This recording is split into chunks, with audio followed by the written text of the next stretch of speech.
morning, Seth.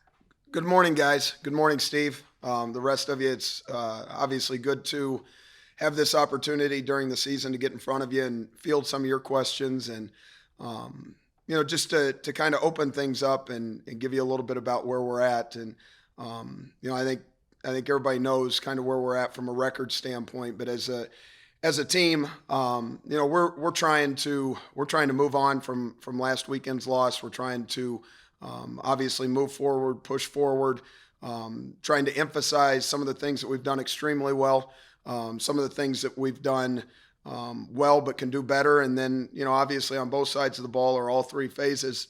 There's certainly some things that we need to work on and continue to improve. And right now we've got an eager team, we've got a hungry team, we've got a team that hasn't shown any signs of frustration or letting their guard down. It's more keeping a chip on their shoulder, moving forward, and looking at our next opponent. And obviously we've got a tough challenge ahead of us this weekend, and should be an exciting environment in Champaign. So we're looking forward to it. Our team's looking forward to it. Our players are looking forward to it. And with that, I'd open it up for your guys' questions.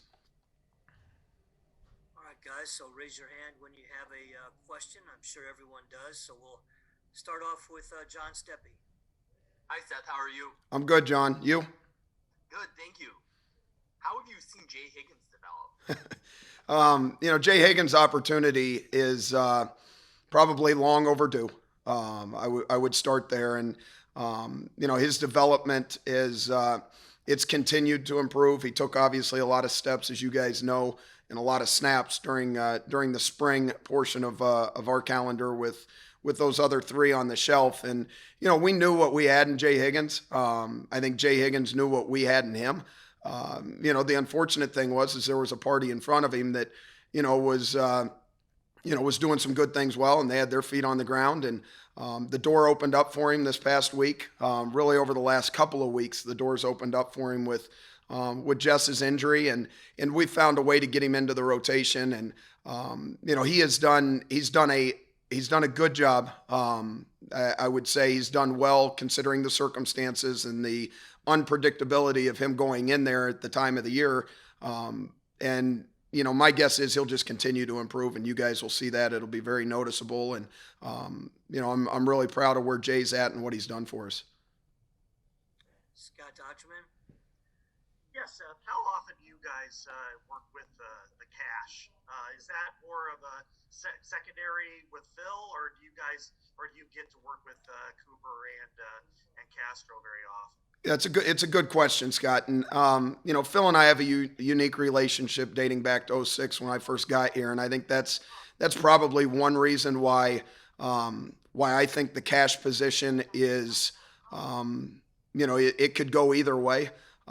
Right now, the best opportunity we have, or the best personnel we have, exists in Phil's room. So from a meeting standpoint, obviously that or those players are sitting in Phil's meeting room.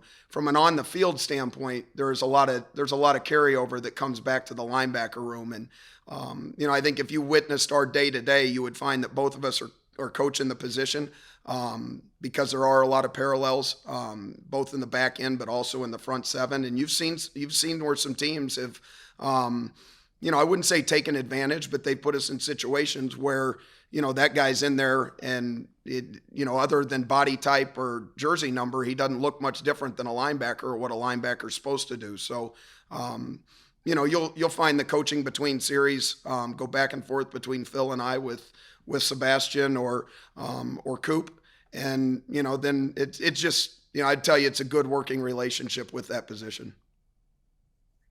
Chad Leistikow. Hey, Seth. Hey, Chad. Real quick, how much do you expect Terry Roberts to play? Then I wanted to ask about Xavier Wampa as well. Okay. Terry's been out there. Terry was out there today, full of energy. Didn't see any signs of, maybe what was lingering last week. So I would expect him to be out there.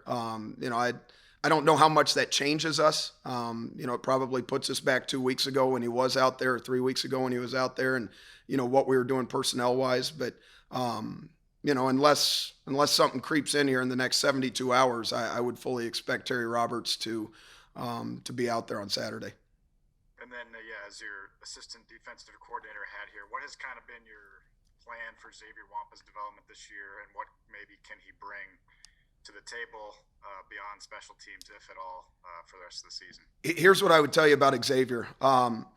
There's not a young man on our team, in my opinion, and this is, I don't coach him personally, but I am I'm around, I see it. There's not a person on our team that, in my opinion, at this age, that isn't more invested than Xavier. And, I would tell you from a recruiting standpoint that there's a lot of humility. There's a lot of team first way of thinking when it comes to Xavier and the way he goes about his business. And much like Jay Higgins, a little bit different. Jay's been around for a little bit more time, but my guess is if Xavier went in there, which that could happen at any point in the season, that he'll accept that role and he'll take on that role with a lot of confidence, because he's done a very good job of just carrying himself, preparing himself, and kind of waiting on that opportunity to come about. Kennington. Morning, Coach. Appreciate you taking the time. Good morning, Kennington. We talked to Jack Campbell yesterday. He was a little hard on himself for what happened in the Michigan game. When you look back on that film, what were they doing that was kind of giving your linebackers a little bit of trouble, and how do you remedy that for this Saturday's game against Illinois? Yeah, I think your counterpart. I saw the article that he put out there that that we were protecting more of the edges and not the inside. And I didn't read the whole article, Chad, but it did catch my eye. And I would tell you this. I'm going to give credit where credit's due. Michigan's a good team. They run the ball well. They've got a real good running back. They do some unique things. And they had a plan when they came in here, and their plan was to move the ball on first and second down and get themselves into manageable third downs and not put a whole lot of pressure on their quarterback. However, their quarterback's, in my opinion, a real good player, but you could clearly tell what their plan was. And, we just didn't do a very good job. I'm not going to sit here and make excuses. They ran the ball, I wouldn't say exceptionally well. I would not say that. I think, they ran the ball 45 times for 170 some yards. I mean, there's a lot of carries there, but they just, we wore down to a certain degree. We weren't as stern up the middle, and that, that falls on the defensive line, falls on the linebacker unit. We didn't give up an explosive run, so to speak, but, there's some stuff that we've got to look at. We've got to shore up. Jack is obviously, I would tell you this, he'll be critical of himself if we give up 70 yards rushing. It's just kind of the way he is. And certainly that last play, I would tell you that that's not, it's not a position we want him in. Certainly wasn't a position that we expected him to be in there, but we were trying to sell out to try to grab another series defensively. But, we just, we were in the right place. If you go back and look at it, we were in the right place. We were just losing some ground, which was adding to the 5 or 6 yard, 7 yard gains on first down, which you don't want to be in 2nd and 4, 2nd and 3. Those are opportunistic downs for an offense, and they're not a good place to be in defensively. So we just, the one of the key points to this week with the linebackers is we have to win first down. We can't allow an offense to be on schedule when they get into second down. Tom Caker. Hey, Seth. Hey, Tom. Wanted to ask you, with Justin out, how is that? Does that impact anything you guys can do schematically? And does that impact more cash or less cash for you guys based on what he could do? No, it doesn't. Where it impacts us, it impacts us from a veteran standpoint, and having a guy out there that, has had opportunity to see a lot of these different pictures that they can give you on the perimeter of our defense. And, that's why you noticed last week that when we went to a 3 linebacker deal against 12 personnel, Seth Benson was actually out there at the Leo and Jay was at the Will. So Seth's really doing double duty between Cash at the Will and then 40 defense. He's out there at the Leo position. And a lot of that is because I believe that Jay is the next best linebacker to go in the game. Well, then who is our next best Leo to assume that position? Well, it would be Seth Benson because he's got some history with the position earlier on in his career. So I would say no, and that's a credit to Jay Higgins.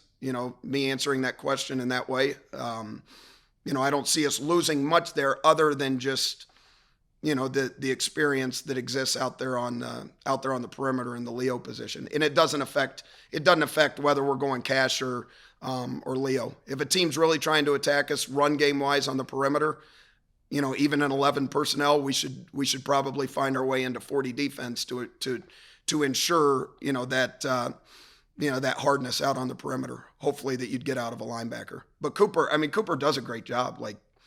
He's really done a really good job, and he's provided us with some flexibility out there on the perimeter. David? Hey, Seth, always good talking to you. I appreciate you taking the time. Good seeing you, David. Jacob, Justin, I think came in with, started off strong in that first half in that opener, obviously now set back for the remainder of the season. I guess just what conversations have you had with him just to kind of keep his spirits up? Because for a guy that, was on the NFL's radar to go down this early in the season, I imagine he's had some tough days and tough nights since the injury. Yeah, a lot of, David, to not get into great depth, but, a lot of those conversations I would tell you have been, private and, shared amongst a few in our building. But, this certainly it was hard. It's going to continue to be hard for a period of time on Jess. He went through his surgery earlier this week. His mom's up here. So it's unfortunate. It was certainly a surprise to him when this took place, second or third series against Rutgers. And, the news was shared with him on the sideline, which made matters worse. And then getting back at 4 a.m. and having a throbbing arm, go down the list. But I would tell you, the conversations that I plan to have that, might have already taken place in some ways are just, at some point, once we get this thing figured out, we got to look at the future and what opportunities are there. And I do expect him, I don't want to speak for Jess, but I do expect him to stick around for another year and double down on his opportunity and, help lead this team from a veteran standpoint. And, we'll obviously have some fresh faces out there next year, in the linebacker room. So, I think there's a positive outlook on it. Scott Dodgeman? Yeah, Seth, kind of looking back at the spring, you had an opportunity to take a good look at Jay, at Kyler Fisher, Carson Shar, and then Shire, and you also have some other younger ones. How are they fitting in? How are they working in special teams? I think I see Jackson Rexroth out there and Carson. Are they right now kind of, you looking ahead to maybe how they can work with you in 23 and 24? Yeah, I think if you guys look at those that are getting off the bus on Saturday morning, whether it be in Piscataway or whether it be here for our home games, I think you'd find a group of guys, if you were to chart that as you guys do, with our fall scrimmage on who's healthy, who's out there on the field. I'm surprised you guys don't stand out there in the hawk walk and start charting to see who went to the hotel, because those are the guys that right now we are counting on. And a lot of that does, a lot of that exists in the special teams room as well. But, the guys that you're mentioning, Carson Shire, Jackson Rexroth, Jaden Harrell, Kyler Fisher, who am I leaving out? I'm leaving out, Zach Tweet. He's been traveling with us. It is that is a great, okay. And I say this, that is a great group of guys, guys that are eager, guys that are, itching to, do whatever they can for special teams wise. Cause what they've seen is they've seen that pattern exist over the last however many years since I've taken over coaching the linebackers, where, I'm very supportive of what we use, our linebackers for special teams wise, to include our starters. And, our guys know that that's kind of where this process starts. That's where they get their feet wet. And, you'll see all of those guys out there doing stuff for special teams wise. So then when their opportunity does come, whether it be Kyler Fisher at the will backer position or, just take a look at what Kyler did. It goes unnoticed, but take a look at what he did when Jess went down and we had to put him in there in our nickel package against Rutgers. And he only got one snap last week when we went nickel against, because we did a shitty job of getting him into third down. So we didn't go nickel much against Michigan. But the one rep that he had, he went out there and covered a real good tight end with no issues and covered him in zero man, meaning he had no help in his responsibilities. So I think a lot of that just comes with the territory. Guys are paying their dues, and then when their number's called on, you hope that they can go out there and, have less anxiety than maybe somebody that's just thrown out there. But, I don't know that, what's a good example.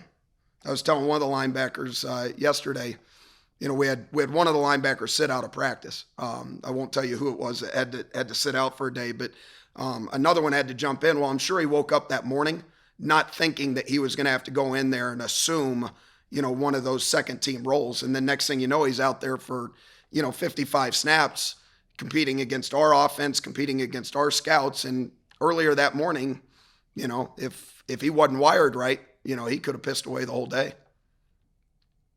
John Steppe? Obviously, you're going up against another team that really likes to run the ball. For running back with Chase Brown. What are your takeaways from looking at Illinois' run offense on film? Yeah, I think these guys have had a lot of success, and based on what we know about their head coach and kind of how they're wired, it all starts with running the football. And this is, like I said from the beginning, this is going to be a challenge for us. There's some stuff on tape, that if you're a copycat team, which everybody is a copycat team, you try to find some things that have hurt you in the past. And you expect those to show back up. So we've got to shore up some stuff that, whether it goes all the way back to Iowa State or whether it be this past, most recently with Michigan or things in between, we've got to get that shored up run game wise because, and I'm not here to evaluate, or share with you guys my thoughts on, where the offensive lines might differ, where the tight ends might differ. All of that does play a role in it. The one thing that doesn't differ is the running back position. And 2 weeks in a row, we're going against one of the nation's best running backs. And, you got to take into consideration that even when things are blocked up and you've got it matched up real well, that a guy like that can still do damage to you. So we've just got to do a real good job of making sure that the numbers are right. We've got to do a real good job of making sure that we make adjustments that are necessary based on what we haven't seen. You got me, and certainly cover up what we have seen in the past. Last question comes from Chad Lastico. Hey Seth, John kind of took the angle I was going to take, but is this a big 4-2-5 week typically when you face Illinois? I know you don't want to get into specifics too much, but usually when you face them, is it under Brett is it kind of more of a 4-2-5 week? No, not necessarily, and I would share with they're about 50-50. Okay, and my percentages will be, so don't type this up that my percentages are wrong. You got me? They're about 50-50, 11 personnel and 12 personnel. Okay. And then somewhere in that 50-50 with a smaller percentage going either way, they'll get into a little bit of 13 personnel. Okay. And then their goal line stuff is that they're going to be in like a 14 personnel, more of a real heavier package. But, so I would share with you that on paper, the 11 personnel should match up in a 4-2-5. The 12 personnel should match up in a 4-3. And, that's kind of how we look at it. Some of that stuff can go either way in regards to who the actual tight end is in 11 personnel. Okay. And then what the situation might be in 12 personnel. Could we play cash against 12 personnel? We could if it was 2nd and 10. We don't expect them to line up in a double tight. We expect one of those tight ends to be split out. And, but I think just moving forward with you guys, if you're looking at how to predict us defensively, 11 matches up in a 4-2-5. 12 and 13 is going to match up in 40. And you look at their personnels are about split down the middle between the two. All right. Thanks, Seth. Yep. Appreciate your time today. Thanks, everyone. See you Saturday night. Yep. Thanks, guys. Appreciate you.